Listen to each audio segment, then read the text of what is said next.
যদি এসএসসির দেওয়া তথ্য এই যে ৮৩২৪ জন অযোগ্য যেটা বলা হচ্ছে, তাহলে সেক্ষেত্রে বারবার এসএসসির তরফ থেকে যেটা আমরা শুনেছি যে বাকি যারা রইল তারা কি বৈধ সেটাকে সার্টিফাই এতদিন পর্যন্ত তারা করতে পারেনি। তাহলে কি সেক্ষেত্রে এসএসসির তরফ থেকে বাকিদের সার্টিফাই করা সম্ভব এমনটা বলা হচ্ছে? এখনো পর্যন্ত কোনো খবর আছে? দেখো, এসএসসির কাছে, এসএসসির আইনজীবীর কাছে সুপ্রিম কোর্টের প্রধান বিচারপতি আজকে এটাই জানতে চেয়েছেন যে এই যে এসএসসি আজকে বলছে যে ১৯,০০০ যোগ্য চাকরি প্রার্থী, এই পৃথকীকরণটা তারা কিভাবে করছেন, যে এরা যোগ্য এরা অযোগ্য। তাতে এসএসসি সুপ্রিম কোর্টের সামনে যেটা বলেছে যে এই তথ্য নাইসার কাছ থেকে পাওয়া গেছে এবং একই সঙ্গে সিবিআই তদন্তে নেমে এখনও পর্যন্ত যে তথ্য নাইসার কাছ থেকে উদ্ধার করেছে সেই তথ্যের ওপর ভিত্তি করেই তারা এটা বলছেন। তার কারণ সিবিআই এবং প্রধান বিচারপতিও বলেছেন যে কোর্টের সামনে এখন অবধি সিবিআই তদন্তের পর যে তথ্য এসেছে তাতে দেখা যাচ্ছে ৮৩২৪ জনের নিয়োগ অবৈধ, এটা তদন্তে উঠে এসছে। ফলে সেখান থেকে প্রধান বিচারপতিরও প্রশ্ন যে ৮৩২৪ জনের নিয়োগ যদি অবৈধ হয় তাহলে পুরো প্যানেল বাতিল করার যৌক্তিকতা কোথায়?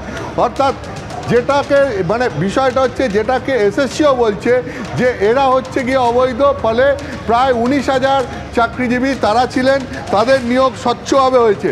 এখন এই জায়গাতেই গোটা বিষয়টা তদন্তে যেটা দাঁড়িয়েছে যে এইভাবে আলাদা করা, যোগ্য অযোগ্য আলাদা করা, এটা ঠিক হচ্ছে কিনা।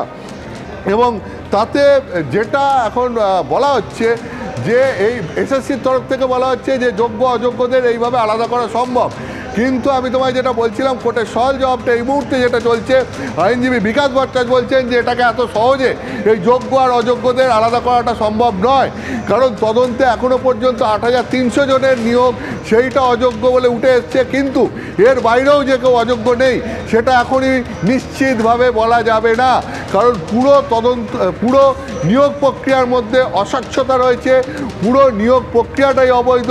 ফলে এর বাইরেও যে কারো নিয়োগ অবৈধভাবে হয়নি সেটা এখনই বলে দেওয়াটা ঠিক হবে না, কারণ তদন্তে এখনও পর্যন্ত ৮৩২৪ জনের নাম উঠে এসছে, ভবিষ্যতে যে আরও কারোর নাম উঠে আসবে না সেটা এখনই বলা যাচ্ছে না।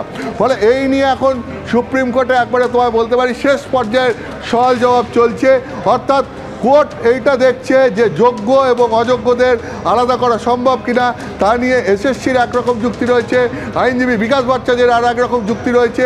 এখন এই মুহূর্তে প্রধান বিচারপতির বেঞ্চ তিনি কি সিদ্ধান্ত নেয় সেই দিকেই এখন আমাদের লক্ষ্য রাখতে হবে।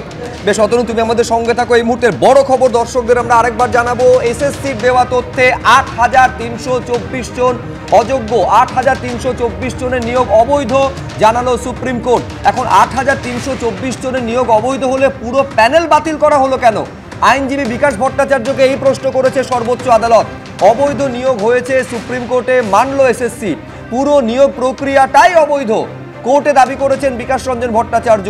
কিসের ভিত্তিতে যোগ্য এবং অযোগ্যদের বিভাজন করছেন এসএসসির কাছে জানতে চাইল সর্বোচ্চ আদালত।